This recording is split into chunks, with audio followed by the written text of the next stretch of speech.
కోట్లాది మంది కార్యకర్తలు ఉన్న పదవులు మాత్రం కొన్ని ఉంటాయి. అది అందరికీ పదవులు ఇవ్వటం అసాధ్యం. పదవి దగ్గర కొద్ది మందిలో మీరు ఉన్నారు. పార్టీ మీకు ఇచ్చిన పదవులు మీరు ఎలా సద్వినియోగపరుస్తారు? మీ తోటి కార్యకర్తలకు మీకు ఇచ్చే సలహా ఏంటి? ఖచ్చితంగా పనిచేసిన వారందరికీ కూడా పార్టీ అధిష్టానం మన జాతీయ అధ్యక్షులు నారా చంద్రబాబు నాయుడు గారు కానివ్వండి, వర్కింగ్ ప్రెసిడెంట్ నారా లోకేష్ గారు కానివ్వండి, వారి దృష్టికి ఖచ్చితంగా వెళ్తా ఉంటాయండి. ఎందుకంటే మనం ప్రతిపక్షంలో చేసిన ధర్నాలు కానివ్వండి, పెట్టించుకున్న కేసులు కానివ్వండి, చేసిన ప్రతి విషయంపై ధర్నాలు కానివ్వండి, అన్ని పార్టీ నోటీస్కి వెళ్తాయి. ఇవన్నీ మన జాతీయ అధ్యక్షులు నారా చంద్రబాబు నాయుడు గారు దృష్టిలో పెట్టుకుని పనిచేసిన వారందరికీ కూడా ఖచ్చితంగా పదవులు ఇస్తారండి. ప్రతి ఒక్కరికి వారి స్థాయికి తగ్గట్టు ప్రతి ఒక్కరికి పనిచేసే అవకాశం కల్పిస్తారు. చాలా అదృష్టంగా భావిస్తున్నానండి. నేను కష్టపడి పని చేశాను కాబట్టే నన్ను పార్టీ అధిష్టానం గుర్తు పెట్టుకుని నారా చంద్రబాబు నాయుడు గారు కానివ్వండి, నారా లోకేష్ గారు కానివ్వండి, పల్లా శ్రీనివాసరావు గారు కానివ్వండి, సహకారంతో నాకు ఈ పదవి వచ్చిందని నేను భావిస్తా ఉన్నానండి. అంటే అసలు మీరు సామాన్య కార్యకర్త నుంచి ఈ రోజు జిల్లా మీకు ఎలా అనిపిస్తుంది? చాలా సంతోషంగా ఉందండి. ఎందుకంటే ఒక డివిజన్ స్థాయిలో మనం పెట్టిన ఎఫర్ట్, కష్టాన్ని చూసి ఇంత జిల్లా స్థాయికి వేయడం అనేది నాకు చాలా సంతోషంగా ఉందండి. నేను దాన్ని నిజంగా ఫీల్ అవుతున్నాను. చాలా ఐ రియల్లీ ఫీల్ ఇట్. నాకు చాలా సంతోషంగా ఉంది. మహానాడు సందర్భంగా నేను ఇది మా పార్టీ అధిష్టానానికి తెలియజేస్తా ఉన్నానండి. వారందరికీ కూడా నా కృతజ్ఞతలు తెలియజేస్తా ఉన్నాను. జిల్లా పార్టీలో అవకాశం వస్తుందని మీరు అనుకున్నారా? అసలు ఈ పార్టీ గవర్నమెంట్ చంద్రబాబు నాయుడు గారు కానీ లోకేష్ గారు కానీ ఇలాగ మీకు ఇస్తారు సామాన్య కార్యకర్తకి అని మీరు అనుకున్నారు? లేదండి, లేదు. నేను ఆ స్థాయిలో ఇస్తారని అనుకోలేదు. నేను చేసుకుంటా వెళ్ళాను. మా డివిజన్ స్థాయిలో వెళ్ళాము. ప్రతి ఒక్క కార్యక్రమంలో పాల్గొన్నాము. ప్రతిపక్షంలో పార్టీ గెలుపు కోసమే ప్రతి కార్యక్రమంలో పాల్గొని కష్టపడి పనిచేశాం కాబట్టి ఈ రోజు పార్టీ అధిష్టానం గుర్తు పెట్టుకుని జిల్లా స్థాయిలో మాకు పదవినివ్వడం జరిగిందండి. ఈ సందర్భంగా మేము పార్టీ అధిష్టానానికి మా కృతజ్ఞతలు తెలియజేస్తా ఉన్నాం. మహానాడు సందర్భంగా అంటే ఒక సాధారణ కార్యకర్తగా ప్రయాణం మొదలుపెట్టి ఈ రోజు స్థాయి చేకూరం మీ ఎదుగుదల చూసి మీ ఎలా అనిపిస్తుంది? చాలా గర్వంగా ఉందండి. ముందుగా ఇంతమంది కార్యకర్తలు ఉన్న పార్టీలో ప్రతి ఒక్కరికి సముచిత స్థానాన్ని కలిగించే విధంగా పార్టీ అధిష్టానం నిర్ణయం తీసుకుంటా ఉందండి. కాబట్టి మాకెంతో గర్వంగా ఉంది. ఇంకా మరింత ఉత్సాహంగా పనిచేయడానికి మా అందరికీ కూడా ఉత్సాహంగా ఉంది. సాధారణ కార్యకర్తకి ఎంత పెద్ద అవకాశం ఇవ్వడం టీడీపీలో సాధ్యమని అంటారు. దీనిపై మీ అభిప్రాయం? ఖచ్చితంగా సాధ్యమేనండి. మేము చాలా ఎగ్జాంపుల్ చూసినా, ఫర్ ఎగ్జాంపుల్ నేనే ఒక డివిజన్ స్థాయిలో పనిచేసి జిల్లా స్థాయిలో పదవిని తీసుకుని ఇంకా మరింత కష్టపడాలి అనే ఆలోచనతో ముందుకెళ్తా ఉన్నాను కాబట్టి ఖచ్చితంగా నాకు చాలా గర్వంగా ఉంది. ఈ అవకాశం దక్కడం వెనక మీ కష్టం ఎంత ఉందని మీరు భావిస్తున్నారు? ఖచ్చితంగా కష్టం ఉంది కాబట్టి గుర్తించి పార్టీ అధిష్టానం పదవులు ఇవ్వడం జరుగుతా ఉందండి.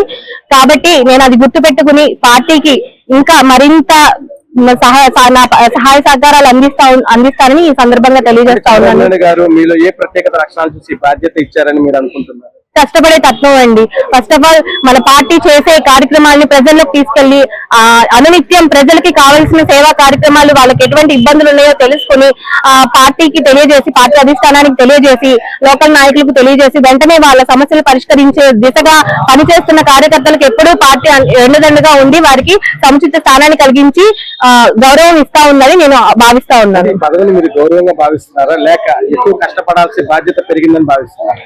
ఆబ్వియస్లీ ప్రతి ఒక్క కార్యకర్త స్థాయి నుంచి నాయకత్వ స్థాయికి వెళ్ళాలని కోరుకుంటా ఉంటారండి. సో నేను కూడా చాలా బ్లెస్డ్ గా ఫీల్ అవుతున్నాను. ఎందుకంటే ఒక డివిజన్ స్థాయి కార్యకర్త నుంచి జిల్లా స్థాయికి వెళ్ళడంలో నేను చేసిన కష్టాన్ని గుర్తించి నాకు ఈ అవకాశం ఇచ్చారు కాబట్టి ఖచ్చితంగా మరింత బాధ్యత పెరిగి ఇంకా బాధ్యతాయుతంగా పనిచేయాలనే భావన నాలో తీసుకొస్తా ఉంది. చాలా గర్వంగా ఉంది, చాలా సంతోషంగా ఉంది తెలుగుదేశం పార్టీలో పనిచేయడం అనేది. ఈ పార్టీ వ్యవస్థాపకులు ఎన్టీఆర్ గారు ఏదైతే నినాదాలతో ఈ పార్టీని స్థాపించారో అదే ఆశయాలతో ఇంకా మరింత సమాజమే దేవాలయం, ప్రజలే దేవుళ్ళు అనే నినాదంతో మేము ముందుకెళ్లి ఈ పదవితో ఇంకా ముందుకెళ్లి ప్రజలకు సర్వీస్ చేయాలనే నేను కోరుకుంటా ఉన్నాను. మహానాడు అనే మాట వినగానే మీకు ముందుగా గుర్తొచ్చే పదం ఏంటి? మహానాడు అనే వినగానే ముందు అన్నగారు గుర్తొస్తారు. తర్వాత ఆయన పెట్టిన సంక్షేమ కార్యక్రమాలు, అలాగే ఆయన చూపించిన దారి, కిలో బియ్యం 2 రూపాయలకి అయితేనేమి, అలాగే మహిళలకి ఆస్తి అయితేనేమి, ఏదైనా కానీ అన్నగారు చూపించిన సంక్షేమాలు, అన్నగారు చూపించిన దారి, అన్నగారి అడుగుజాడల్లో నడవాలనే ఒక సంకల్పం ఈ రోజు మహానాడు అనగానే గుర్తొస్తుంది. అలాగే కార్యకర్తకు ఒక ఉద్రేకం, ఒక పండగ. ఎన్నో పండుగలు చేసుకున్నా మహానాడు పండుగ కోసం ఎదురు చూస్తూ ఉంటాం. అంటే మహానాడుతో మీకు ఉన్న మర్చిపోలేని అనుభవం ఏంటి? మహానాడుతో అనుభవం అంటే ఈ రోజు కాదు, నాకు ఊహ వచ్చిన దగ్గర నుంచి ప్రతి మహానాడికి వెళ్తా ఉన్నా. మహానాడు అంటే అది డేట్ మనకు ముందే తెలుసు కనుక పలానా మే నెల 27వ తారీఖు వస్తుంది వెళ్ళాలి అనేది ఒక, అది ఇంట్లో ఏమైనా శుభకార్యాలు ఉన్నా వదులుకొని వెళ్ళే మహా పండుగ మాకు మహానాడు తెలుగుదేశం కార్యకర్తకి. అంటే కార్యకర్తగా మహానాడులో వీళ్ళ గౌరవాన్ని ఎలా పెరిగింది? ఇంతవరకు ఈ మీడియా ఇది లేదు, తర్వాత ఈ ఫోన్ లో సిస్టమ్ లేదు. ఇప్పుడు లోకేష్ గారు వచ్చిన తర్వాత అంతా ఆన్లైన్ అయిన వల్ల చాలా గౌరవం పెరిగింది. ఒక కార్యకర్తకు కూడా మహానాడులో విలువ ఆహ్వానాలు రావడం కానీ, ఆ లొకేషన్ పెట్టి కూడా మీరు ముఖ్య ఆహ్వానాలు కంపల్సరీ రావాలి అనేది చాలా గౌరవంగా ఇప్పుడు ఉంది. ఇదివరకు అంటే ఇప్పుడు మై టీడీపీ యాప్ వచ్చిన తర్వాత చాలా గౌరవం పెరిగింది. అంటే ఇప్పుడు మహానాడులో మీకు భావోద్వేగమా లేక బాధ్యత అంటారా? అంటే భావోద్వేగంతో కూడిన బాధ్యత, భావోద్వేగం అంటే ఆనందంతో కూడిన బాధ్యత, ఒక కార్యకర్తగా బాధ్యత. అంటే ఇది మీకు ఎన్నో మహానాడు? అంటే నేను 99 నుండి చూస్తున్నాను సార్ ప్రతి మహానాడు. 99కి ముందు నాకు వెళ్ళే ఇది లేదు. 99 నుంచి నేను ఒక్కడిని నాకు ఇంట్లో తీసుకెళ్ళబోయి వెళ్ళగలిగే ఏది వచ్చింది అప్పటి నుంచి కూడా ప్రతి మహానాడు చూస్తున్నా. మేడం గారు, ఒక మహిళా కార్యకర్తగా మహానాడు అంటే మొట్టమొదటిగా మీకు గుర్తొచ్చేటి అసలు ఇది ఎన్నో మహానాడుగా మీరు చూసారు? ఫస్ట్ మేము మహానాడుకి వెళ్ళాము 2 సార్లు రాజమండ్రి. చాలా బాగా జరిగింది. అక్కడ వర్షం దిగిన ఎండల్లోని కష్టపడి వెళ్ళేంతకు మా బాబు గారు బాగా చేశారు. ఇప్పుడు ఎక్కడికక్కడే పెట్టుకోమంటే ఇంకా ఆనందంగా ఉంది మాకు. ఎందుకంటే బయటను పెట్టలేదు మా జగదీష్ సార్, 42వ వార్డు, నా పేరు సిహెచ్ రవణమ్మ అండి. ఇక్కడ మాకు ఏసీది బుక్ చేసి మమ్మల్ని మహానాడు కూర్చోపెట్టారు. చాలా సంతోషంగా ఉంది. చంద్రబాబు నాయుడు గారు మా శ్రీశక్తి అని బస్సులు వేశారు. బస్సులు చాలా బాగున్నాయి. మాకు పొదుపులో ఇచ్చారు, పొదుపు లోన్లు కట్టుకుంటున్నాము. ఇప్పుడు మళ్ళీ మోడీ సార్ ఏమొచ్చి మళ్ళీ లోన్ ఇస్తాను అంటున్నారు. ఏమైనా మాకు బిజినెస్ చేసుకోవాలన్నా 10 లక్షలు లోన్ ఇస్తాను. కానీ చాలా బాగుంది. రేషన్ కూడా వ్యాన్లు తీస్తారు. మాకు నచ్చినప్పుడు మేము రేషన్ డిపోకి వెళ్తున్నాము, రేషన్ తెచ్చుకుంటాము. కానీ మహానాడు అనేది ఎక్కడికక్కడ పెట్టడం చాలా ఆనందంగా ఉంది. ఎందుకంటే పెట్రోల్ దొరకట్లేదు. ఇప్పుడు యాక్చువల్ గా చెప్పాలంటే మనకి రూపాయి అంతా మిగిలి ఈ ప్రజల కోసం ఖర్చు పెట్టాలని బాబు గారు బాగా ఆలోచించారు. చాలా బాగుందండి మాకు. ఎందుకంటే చంద్రబాబు నాయుడు నాయకత్వం, మరి లోకేష్ గారి నాయకత్వం అనగా, మా పవన్ కళ్యాణ్ నాయకత్వం అనగా, బీజేపీ తరపుని మా వంశీకృష్ణ గారు, అందరూ చాలా చాలా బాగుంది. మాకు నాయకులేటి వార్డు ఇదేటి అంతా బాగా చూస్తున్నారు సార్. ఒక మహిళ అంటే ఇంట్లోనే కాకుండా, ఒక వాటర్ గానే కాకుండా, ఒక మహిళా శక్తిగా నాయకురాలుగా టీడీపీ బలోపేతం చేయడానికి మీరు ఏ విధంగా సహాయపడతారు? చాలా సంతోషంగా ఉందండి. ఎందుకంటే మహిళలు అంటే శ్రీశక్తి అని పేరు పెట్టారు మా సారు.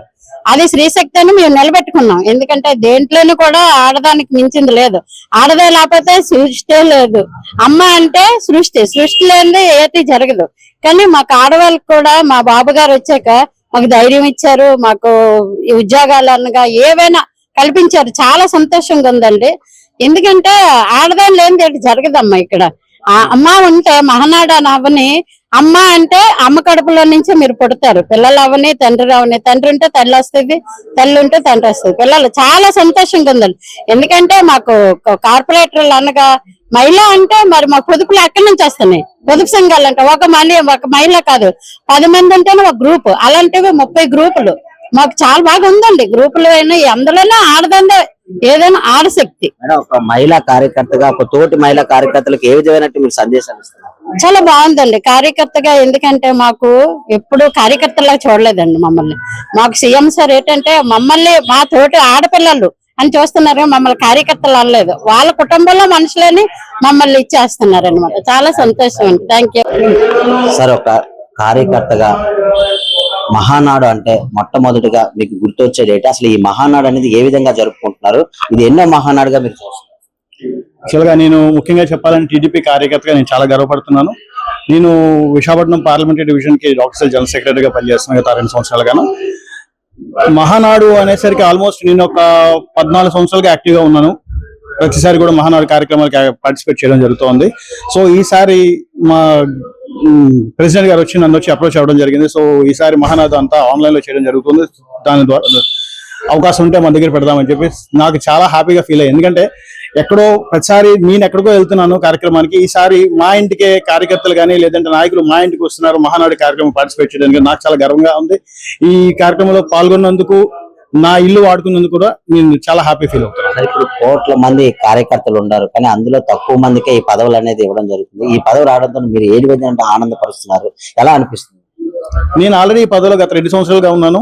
సో నేను ఒక కార్యకర్తగా కానీ మన అపోజిషన్ లో ఉన్నప్పుడు కూడా ఏంటంటే వైసీపీ వాళ్ళు చాలా ఇబ్బందులు పెట్టడానికి ట్రై చేశారు. ఎందుకంటే మా హాస్పిటల్లో చంద్రబాబు నాయుడు గారిది నాది కలిపి ఉన్న ఫోటో కూడా బలవంతంగా తీయించడం జరిగింది హాస్పిటల్ క్లినిక్ లో. కానీ హాస్పిటల్ అనేది ధైర్యం చేసి అయితే హాస్పిటల్ ఉంచాను, క్లినిక్ లో మాత్రం తీసివేయడం జరిగింది. సో చాలా అడ్డంకులు అధిగమించుకొని వచ్చాము కష్టకాలంలో కూడా.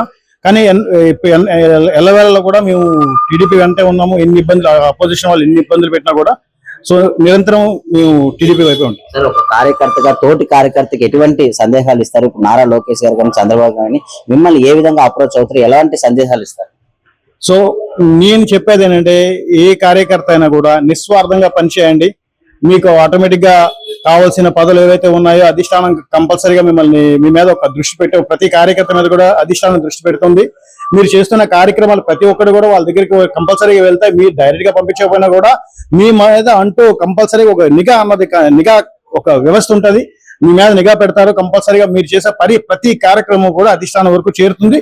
మీ కార్యక్రమాలు కానీ వాళ్ళు సాటిస్ఫై అయితే, సంతృప్తి చెందితే మాత్రం కంపల్సరీగా మీరు పదవుల కోసం తాపత్రయ పడిన అవసరం అయితే పదవులే మీ దగ్గరికి వస్తాయని చెప్పి నేను చేస్తున్నాను. Thank you sir.